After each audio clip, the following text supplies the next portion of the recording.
It's clutch. Is it raining?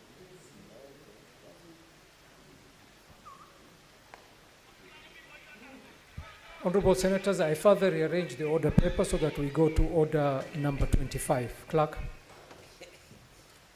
Order number 25, the Elections Amendment number 2 Bill, Senate Bills number 29 of 2024, second reading. Majority Leader.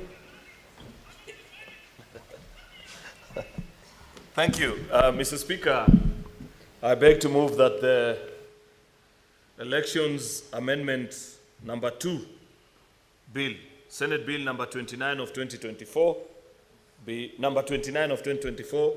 now read a second time. Mr. Speaker, this is a very interesting legislation. I have been at the Bomas of Kenya in 2013, 2017, and 2022, Mr. Speaker.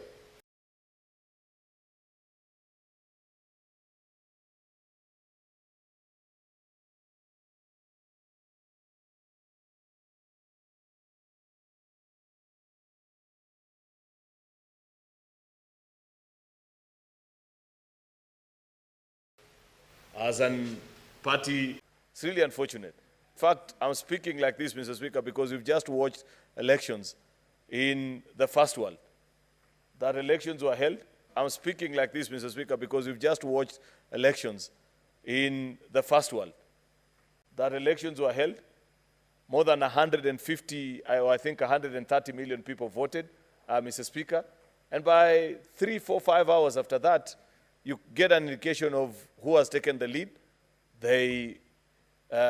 In fact, if you have an interesting candidate like the President-elect of the United States, Mr. Speaker, he did not even wait for other states to declare the results. Once it became apparent, Mr. Speaker, that he was going to garner the magical 270 electoral college, Mr. Speaker, he went ahead and gave his victory speech. And the losing candidate also held back for a while, and eventually, less than 24 hours after the election, gave her concession speech, and life moves on, Mr. Speaker.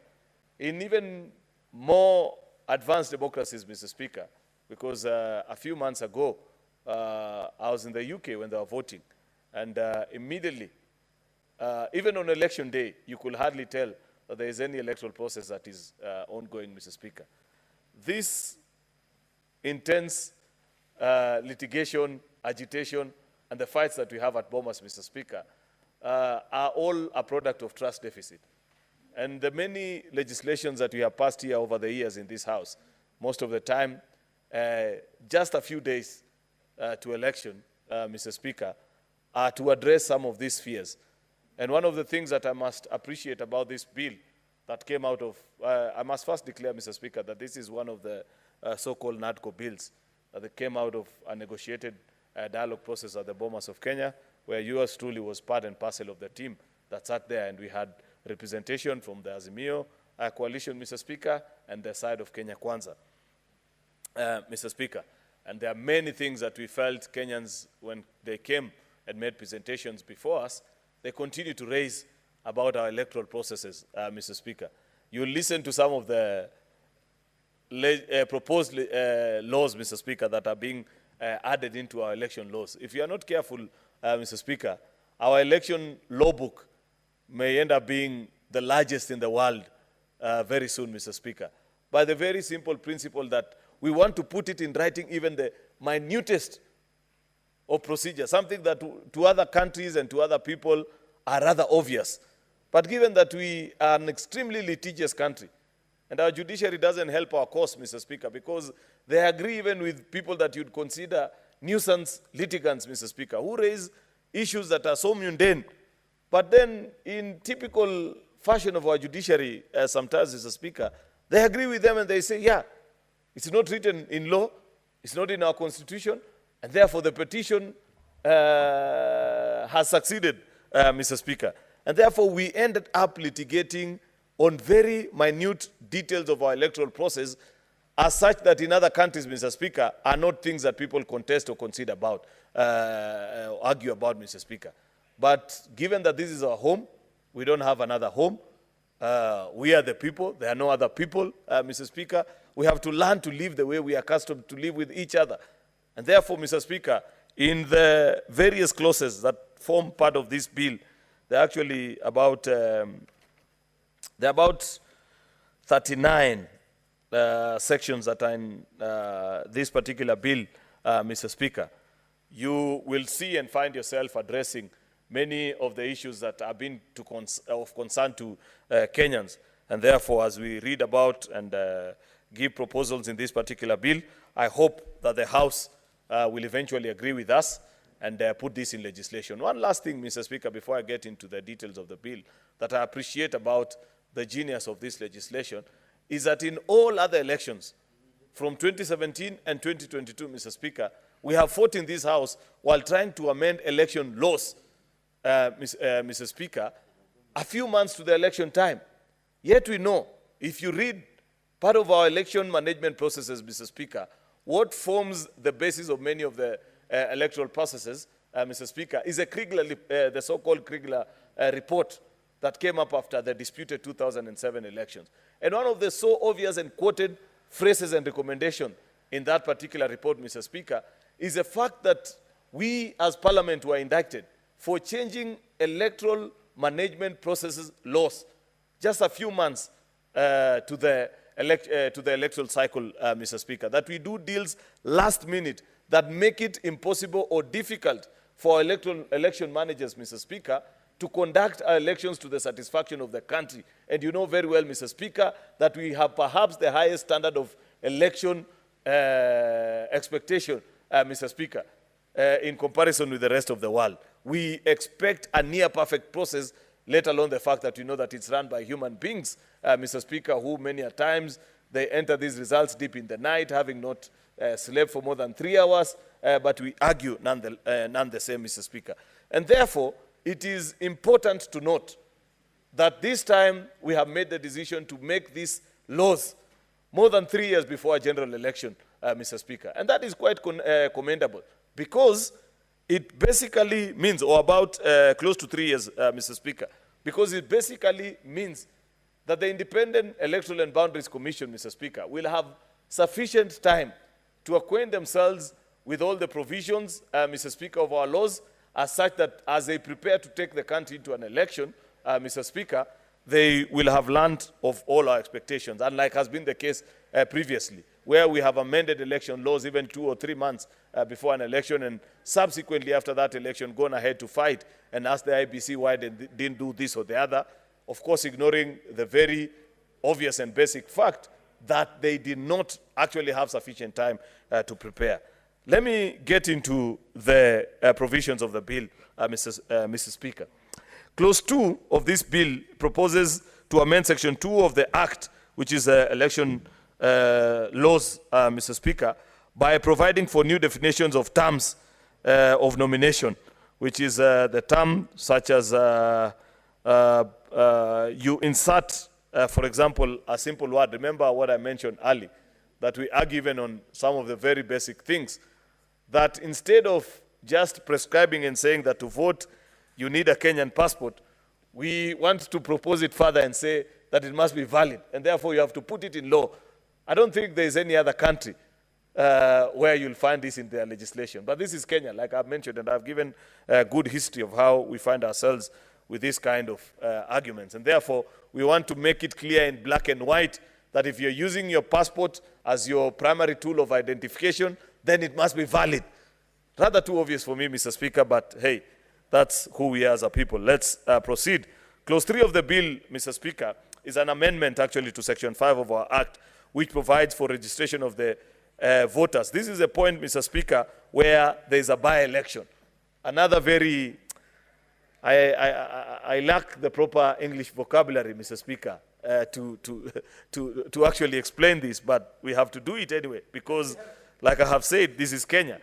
You know, in Section 5 of the Act, Mr. Speaker, I'm not sure Senator Bodi Halwale has sufficient vocabulary for this as well. Neither does my good friend Crystal actually have.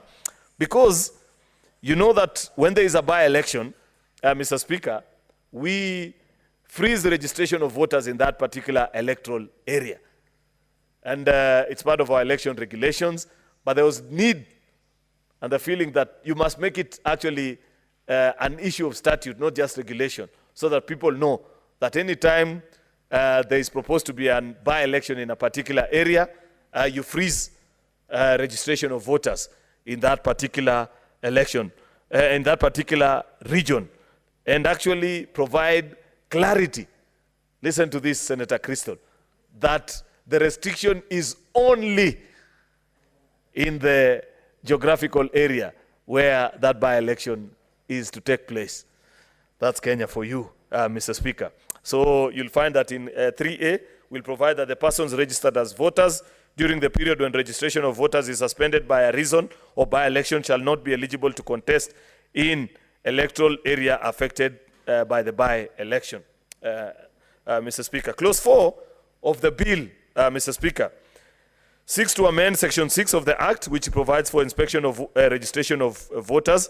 We are deleting subsection 1 and 2 and substituting thereof with new subsections providing for the inspection of register of voters by members of the public and rectification of particulars of voters, as well as exceptions when IBC shall not be expected to rectify the particulars of the voters. This is a usual process where they normally pin the list of registration or registered voters in a particular polling station, just providing clarity.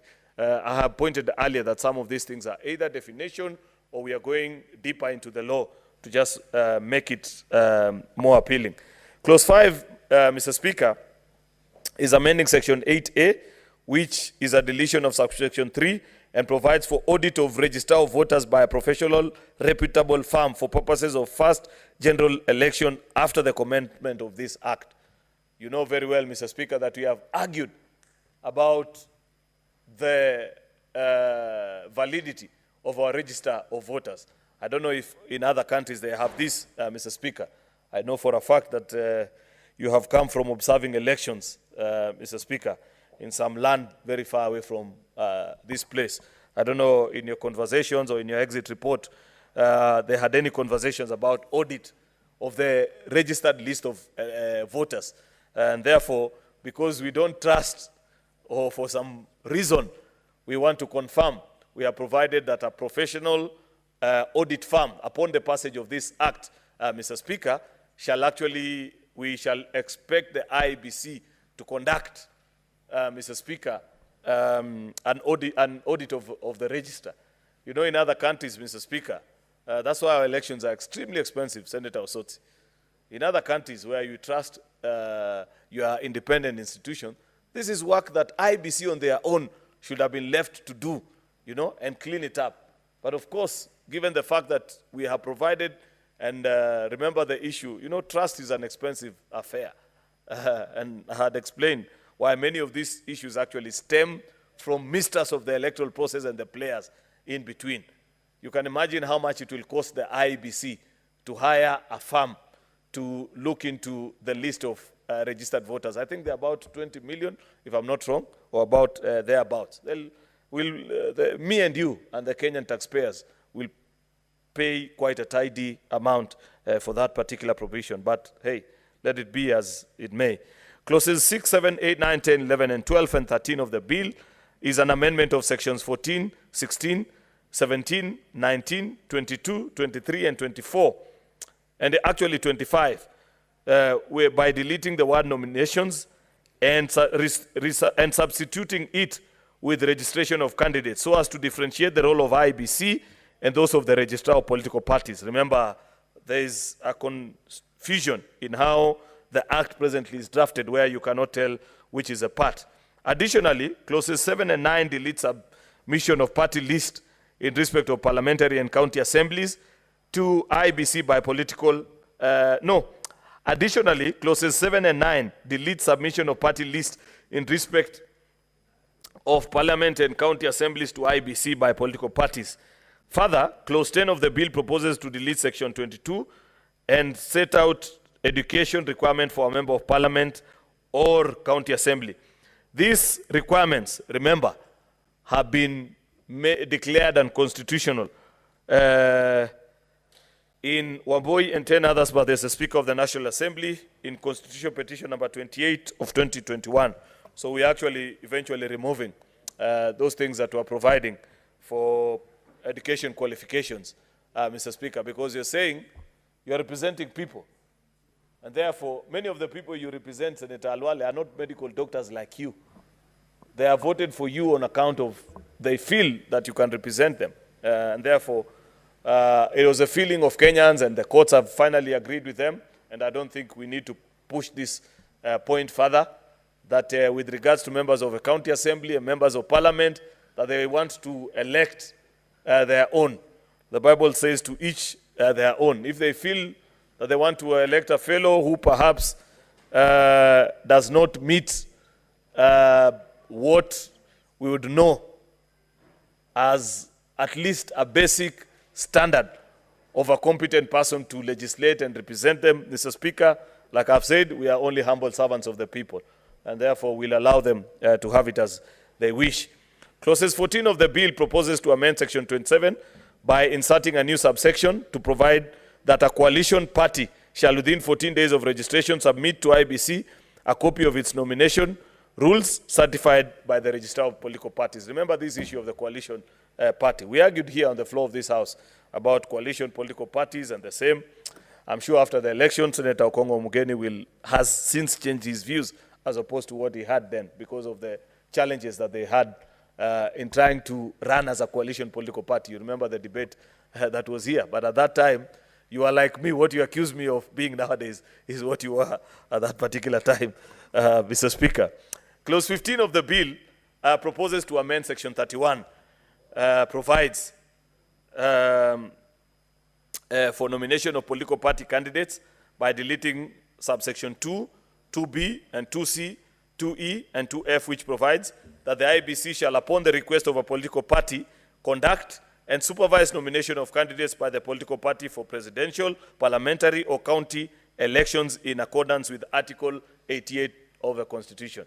It's just our feeling, Mr. Speaker, that there can be a time where political parties will have matured to the level, Mr. Speaker, of allowing the IBC to actually conduct nominations for them, Mr. Speaker. And who knows, Mr. Speaker, if we were able to agree at the political parties level, Mr. Speaker, we could actually end up making it mandatory for all our political parties to do this, Mr. Speaker. But nonetheless, it's a decision of the political party. It's a right that you may not want to take it away from them. But we wanted to provide it in law, Mr. Speaker, so that if a political party feels that they don't have internal capacity to conduct a nomination process, Mr. Speaker, then they let it to IBC. Of course, I know it will be a very costly affair. I know this, Mr. Speaker, because I have run nomination, Mr. Speaker, and participated in the management of nomination of a political party, the UDA, Mr. Speaker, that conducted nomination exercises in about, I think, 40 plus counties. It's a very, very expensive affair, Mr. Speaker. Part B is you submit to the IBC the names and the person contesting the party primaries and the date of the party primaries for publication of this information in the Gazette notice. And you require also that the Parliament shall appropriate monies for the effective implementation of this section, Mr. Speaker. Such that basically what that means, Mr. Speaker, is that this exercise will be funded actually by the Kenyan public because they belong to these political parties. The only challenge is that we have provided the resources, but we have not made it mandatory for the political party to carry out its primary using the IBC. So the funds will be there, but it's the decision of the political party whether to use IBC or, Mr. Speaker, I am almost laughing when I remember about a certain political party that conducted their nomination electronically. And there was a big fight about password. Where is this password? I'm sure Senator Beatrice Ogola knows a thing or two about that password conversation that ensued actually in certain regions. So IBC has that mandate provided for in law, but upon the request of the political parties. Clause 16, Mr. Speaker, proposed to amend Section 32, which provides for the approval of a symbol for independent candidates by deleting the words nomination day and nomination and substituting them with the words the date of registration and registration respectively. This is just about independent candidates and making sure that the process upon which they submit. Remember, when independent candidates want to submit a symbol which they're going to use in the election, Mr. Speaker, it's quite a long process. Clause 17 of the bill, Mr. Speaker, proposes to amend Section 33, which provides for the nomination of independent candidates. Mr. Speaker, just a few clerical things, ensuring that we clean that up. I don't intend to spend a lot of time on it. Clause 18 proposes to amend the Act by inciting new Section 33A to provide for publication in the Gazette of party candidates and independent candidates as registered to contest in a by-election. I said some of these provisions are rather too obvious, but we still must do the same. Clause 19 of the bill proposes to amend Section 34, which provides for nomination of party list members by inserting new Sections 8A and B to provide that a person can only be nominated as a member of a county assembly. If such a person is a registered voter in a ward within a county, the person is to be nominated, and the need to ensure equitable representation from all wards comprising the respective county as regards nomination. Just providing clarity. Part of what Senator Crystal Lasige was trying to do last week or a few weeks ago, Mr. Speaker, by ensuring that all persons with disabilities, Mr. Speaker, alongside all actually marginalized groups, special interest groups, that's the right word actually that I was looking for, are nominated. Further to that, Mr. Speaker, there is a practice by political parties, and includes my own political party, of imposing people who are not resident of a particular county to form part of the members of a county assembly of that county. Mr. Speaker, I find to be completely unfair to the residents of that particular county. And therefore, I appreciate this new provision in law so that now it becomes abundantly clear that in nominating members of the county assembly, you can only nominate from registered voters of that particular county, Mr. Speaker.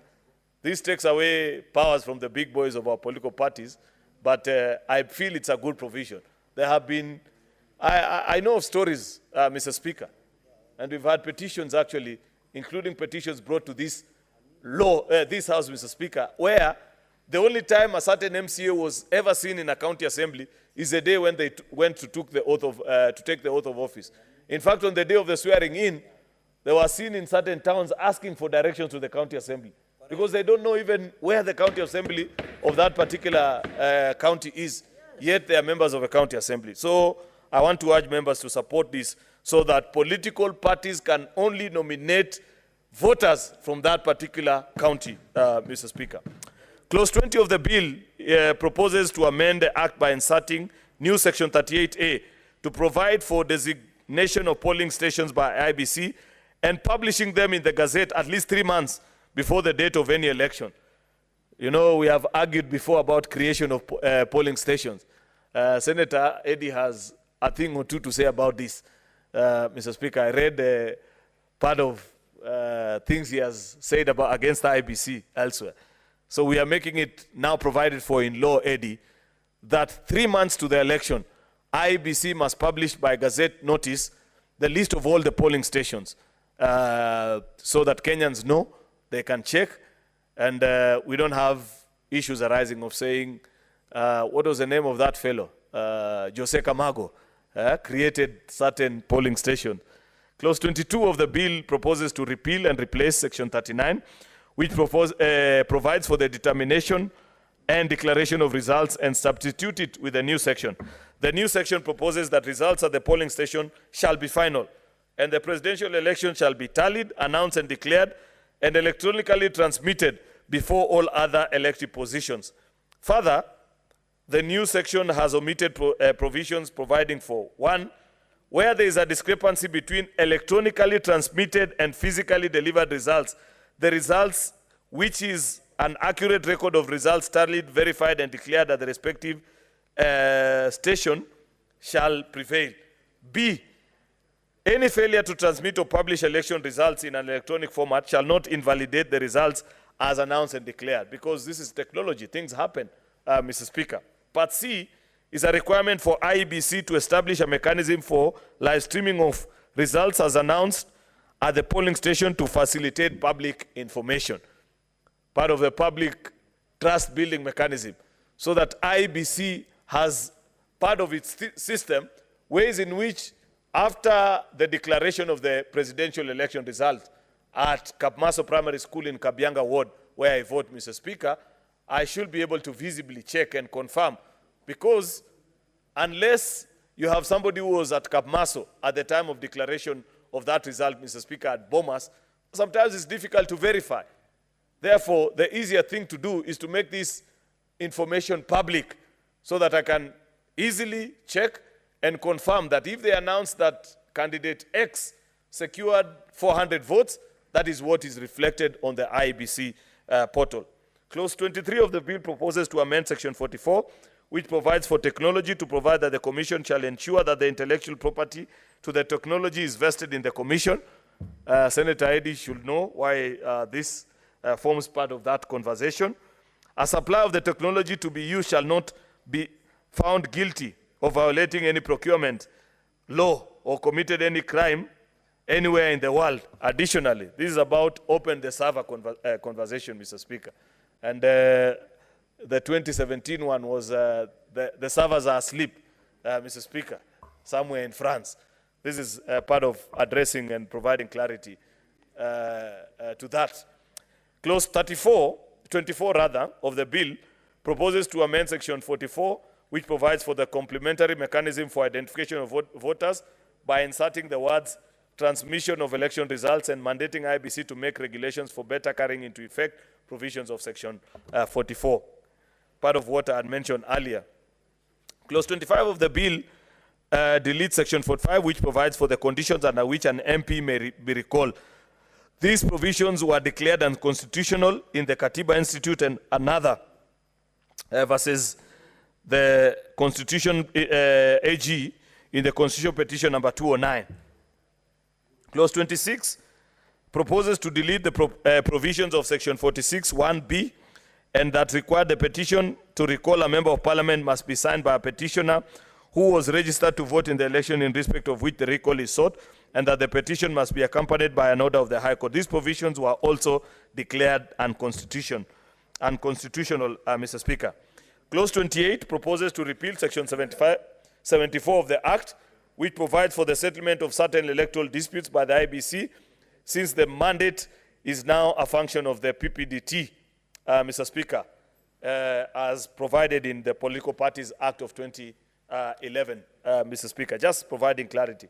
29 of the bill proposes to amend Section 75, which provides for the county election disputes by deleting the requirements that appeals to the High Court shall be on matters of law only, and inserting new Section 5 to provide that the decision of the High Court on appeal on the validity of the election of a member of a county assembly shall be final.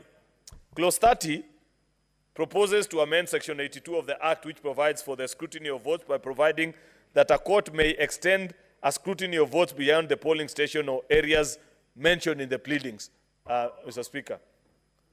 A rather obvious provision, but those who practice law in our courts like you, Mr. Speaker, know that this has been limited, actually the limitation of many election petitions, where perhaps given that election petitions are time-bound, Mr. Speaker, sometimes a lawyer either forgets